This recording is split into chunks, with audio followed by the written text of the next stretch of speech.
You're too boring to be loved, my wife said during couples therapy. I looked at her, stood up, and handed her divorce papers right there in the office. That was a month ago. Now she's texting me from a one-bedroom apartment she can't afford, and I'm finally at peace. Hey, before we move on to the video, please subscribe to the channel and hit the like button.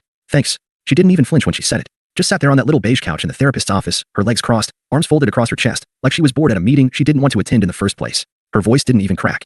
It was flat, practiced, almost like she'd been saving that line for the perfect moment. I mean, come on, she added, smirking slightly. Be honest, you don't really think someone like me could stay in love with someone who gets excited about printer upgrades and meal prepping? The silence that followed made my ears ring. The therapist, Susan, a middle-aged woman with the permanently raised eyebrows of someone who's seen too much, leaned forward slightly. I could tell she wanted to step in, but she hesitated. She'd seen how every time she nudged Vanessa to reflect, Vanessa would talk circles around her, turn it into a joke, make her seem uptight. This time, she just waited. So did I. I was still staring at my wife. My wife. I said, quietly, you don't love me? She laughed. Actually laughed. Don't be so dramatic, Ethan. That's not what I said. I said I can't. It's not personal. Some people just don't light a fire, you know? You're sweet, reliable, stable, but you're not exciting. I thought that would be enough. I was wrong. I think I sat there for another minute or two, watching her, hearing every word bounce around my skull like a pinball machine from hell. She kept talking too, about how she had tried, really tried to make it work.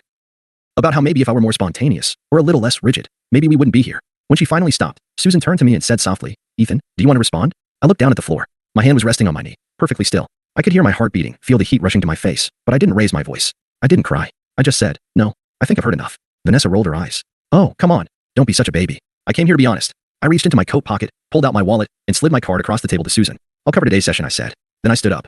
Vanessa looked genuinely surprised. What, you're just leaving? I think that's for the best. Ethan, seriously. She actually laughed again, like I was the one being ridiculous. But I was already at the door. I didn't slam it. Didn't look back. That was 31 days ago. She came home that night to a quiet house. My car wasn't in the driveway. My keys weren't on the hook by the front door. My shoes, the same one she called Dad's shoes, every time I wore them, were gone from the rack. I didn't leave a note. Since then, she's messaged me 37 times. Called 12.